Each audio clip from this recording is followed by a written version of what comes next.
পাকিস্তান আর দক্ষিণ এশিয়ার দেশ নেই, হয়ে গেছে মধ্যপ্রাচ্য এবং উত্তর আফ্রিকার দেশ। একই অবস্থা ঘটেছে আফগানিস্তানেরও।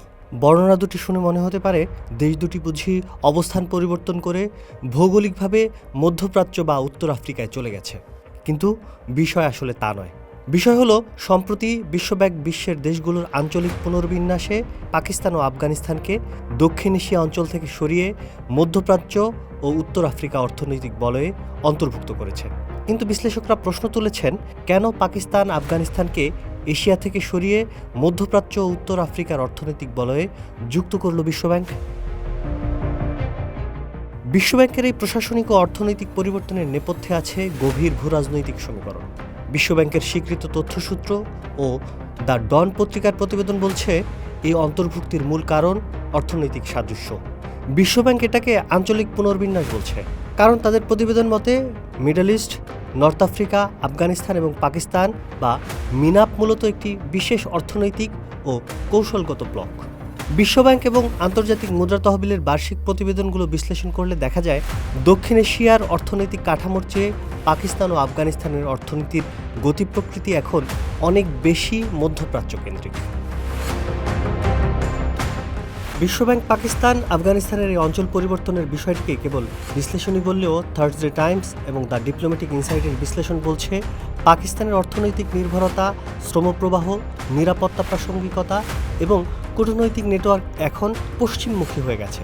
বিশেষ করে রেমিটেন্স, জ্বালানি নির্ভরতা এবং সরাসরি বৈদেশিক বিনিয়োগের ক্ষেত্রে দেশ দুটি এখন আরব দেশগুলোর উপর অতিমাত্রায় নির্ভরশীল হয়ে পড়েছে।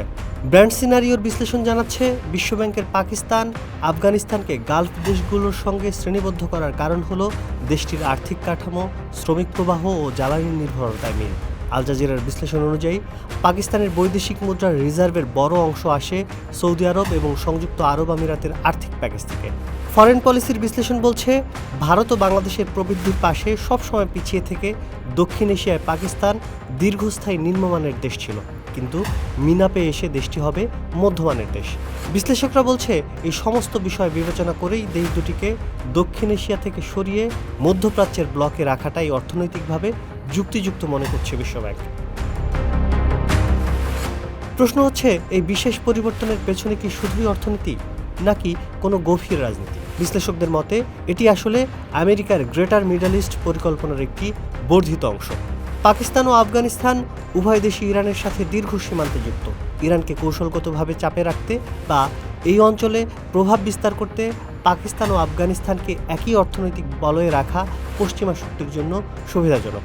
ফরেন পলিসির বিশ্লেষণ বলছে, এই পরিবর্তন এমন সময় হয়েছে যখন পাকিস্তান আমেরিকা ইরান যুদ্ধবিরতি আলোচনায় মধ্যস্থতাকারী ভূমিকা পালন করছে। এখন সেই মধ্যপ্রাচ্যের সংঘাতের সঙ্গে পাকিস্তানের অর্থনৈতিক ভবিষ্যৎ সরাসরি যুক্ত হয়ে গেছে। ফরেন পলিসির তথ্য মতে, আফগানিস্তানের তালেবান শাসন শুরুর পর থেকেই এই অঞ্চলটি দক্ষিণ এশিয়ায় স্বাভাবিক অর্থনৈতিক প্রবাহ থেকে বিচ্ছিন্ন। বিশ্বব্যাংক চাইছে এই চিরশত্রু দুই প্রতিবেশী দেশকে একই অর্থনৈতিক ছাতার নিচে এনে এই অঞ্চলে দীর্ঘস্থায়ী অস্থিতিশীলতাকে নিয়ন্ত্রিত উপায়ে পর্যবেক্ষণ করতে। কিন্তু বিশ্বব্যাংকের এই পরিবর্তনে ভারত কোথায়? ভারত পাকিস্তানের এই পরিবর্তনকে অত্যন্ত সতর্কতার সাথে পর্যবেক্ষণ করছে। বিশ্বব্যাংকের পাকিস্তানকে দক্ষিণ এশিয়া থেকে সরিয়ে নেওয়ার অর্থ হল সার্ক বা দক্ষিণ এশীয় আঞ্চলিক অবশিষ্ট অর্থনৈতিক সংহতির সামান্য সম্ভাবনাটুকু শেষ হয়ে যাওয়া। পাকিস্তান আফগানিস্তানের এই পরিবর্তনে ভারত এখন এই অঞ্চলে একক শক্তিশালী দেশ হিসেবে আবির্ভূত হচ্ছে। ফরেন পলিসি জানাচ্ছে, ইতোমধ্যে বিশ্বব্যাংক তাদের দক্ষিণ এশিয়ার আঞ্চলিক কার্যালয় নয়াদিল্লিতে স্থানান্তরের সিদ্ধান্ত নিয়েছে। ফলে পাকিস্তান দক্ষিণ এশিয়া অঞ্চল থেকে বের হয়ে যাওয়ার পরই দক্ষিণ এশিয়ার কেন্দ্র হয়ে উঠেছে দিল্লি। কিন্তু পাকিস্তান এই জোট থেকে কি পাচ্ছে? বিশ্বব্যাংক বলছে, মিনাপের মাধ্যমে 2026 থেকে 2035 সালের মধ্যে পাকিস্তানে $40 বিলিয়ন বিনিয়োগের পরিকল্পনা রয়েছে। পাকিস্তান এই জোটে গিয়ে মূলত গালফ দেশগুলোর কাছ থেকে আরও সহজ শর্তে ঋণ এবং বিনিয়োগের আশা করছে। বিশ্বব্যাংকের এই ট্যাগ পাকিস্তানকে আরব বিশ্বের একটি অপরিহার্য অংশ হিসেবে বিশ্বমঞ্চে উপস্থাপনের সুযোগ দেবে, যা ভারতের আঞ্চলিক প্রভাবের বাইরে গিয়ে পাকিস্তানের জন্য নতুন এক শক্তির বলয় তৈরি করতে পারবে বলে মনে করছেন বিশ্লেষকরা।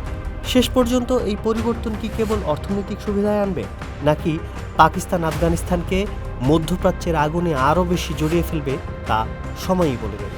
পোস্ট দেখুন, ভাবুন, করুন, থাকুন পোস্টের সাথে।